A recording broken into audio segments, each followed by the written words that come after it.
Hello, introduce myself. My name is Pascalia Dwi Safitri. In PM 2019-112-170, I am from group of 8. I'm from Management Study Program, 6th semester. Here, I will present the material for civil society in the political sociology course. Introduction myself. My name is Robertus Dika Hermawan, MPM 2019-112-215. Civil society. Pada era 1990-an, istilah civil society kembali populer dan banyak diperbincangkan dalam kehidupan sehari-hari masyarakat nasional maupun masyarakat global. Perbincangan civil society tidak hanya terjadi dalam wilayah pergolakan politik negara, seperti jatuh bangunnya suatu kekuasaan yang dipertontonkan di Uni Soviet, era Presiden Mikhail Gorbachev, tetapi juga dalam wilayah ilmiah akademis. Di wilayah ilmiah akademis, civil society, baik dalam maupun dalam pengertian konsep, menurut pandangan Fowlkes, tahun 1999 merupakan salah satu kunci isu atau permasalahan dalam sosiologi politik ketika dikaitkan dengan masalah kekuasaan dan negara. Di Indonesia, terutama atau istilah civil society diterjemahkan dengan pengertian yang beragam, seperti sebutan masyarakat sipil oleh Mansur Faqih, masyarakat madani oleh Dato Seri Anwar Ibrahim, kemudian dipopulerkan lebih jauh oleh Nurcholish Madjid, masyarakat kewargaan oleh M. Rasya Rashid, korporatisme masyarakat oleh Ramlan Surbaki, civil society itu sendiri oleh Muhammad A.S. Hikam. Perbedaan terjemah atau pengertian mengenai civil society tersebut didasarkan pada perbedaan antara mereka dalam penggunaan sudut pandang. Nah, selain itu, mereka terpengaruh kuat oleh konsep-konsep civil society yang telah dikembangkan oleh para ilmuwan sebelumnya, khususnya ilmuwan dari Barat. Selanjutnya itu konsep dan pemikiran tentang civil society. Di sini saya mengambil satu konsep dan pemikiran tentang civil society menurut John Locke. Civil society sebagai masyarakat politik, ia dihadapkan dengan otoritas paternal atau keadaan alami atau state of nature. Masyarakat yang damai, penuh kebajikan, saling melindungi, penuh kebebasan, tidak ada rasa takut, dan penuh kesetaraan. Keadaan itu berubah setelah manusia menemukan sistem moneter dan uang. Menurut Muhammad A.S. Hikam, tahun 1996, sebagaimana dikonsepsikan oleh para pelopornya, civil society paling tidak memiliki 3 ciri utama, yaitu yang pertama, adanya kemandirian yang cukup tinggi dari individu-individu dan kelompok-kelompok dalam masyarakat, terutama ketika berhadapan dengan negara. Yang kedua, adanya ruang publik yang bebas sebagai wahana bagi keterlibatan politik atau political state secara aktif dari warga melalui wacana dan praktis yang berkaitan dengan kepentingan publik. Adanya kemampuan untuk membatasi kekuasaan negara agar tidak intervensionis. Sejarah dan perkembangan civil society. Perkembangan wacana civil society dapat dirunut mulai Aristoteles dan Cicero sampai Antonio Gramsci dan de Tocqueville. Berikut ini adalah penelusuran sejarah dan perkembangan civil society.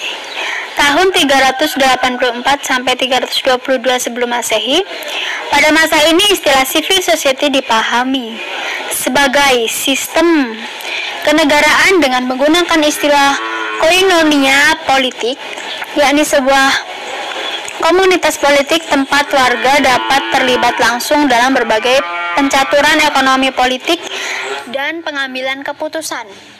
Tahun 106 sampai 43 sebelum Masehi. Pada masa ini wacana civil society sama arti dengan berasal dari istilah societies civiles, yakni sebuah komunitas yang mendominasi komunitas yang lain. Tahun 1588 sampai 1679 Masehi. Pada masa ini civil society dipahami dan dikembangkan Thomas Hobbes sebagai organisasi yang memiliki kekuatan mutlak.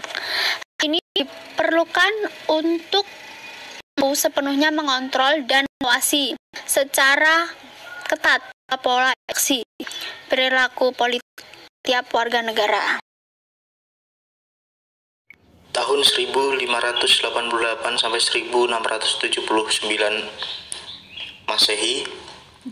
Pada masa ini civil society dipahami dan dikembangkan Thomas Hobson sebagai organisasi yang memiliki kekuasaan mutlak.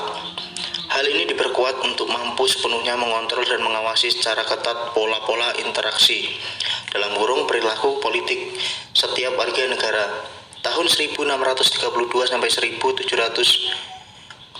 Pada masa ini civil society dipahami dan dikembangkan oleh John Locke sebagai organisasi yang dapat melindungi kebebasan dan hak milik warga negara. Tahun 1767. Pada masa ini wacana civil society dikembangkan oleh Adam Ferguson dengan mengambil konteks sosiokultural dan politik Skotlandia. Di sini civil society ditekankan sebagai sebuah visi etis dalam kehidupan bermasyarakat. Tahun 1972, pada tahun ini civil society dimunculkan penekanan pada kehausan kuatnya atau seimbangnya posisi masyarakat terhadap posisi negara.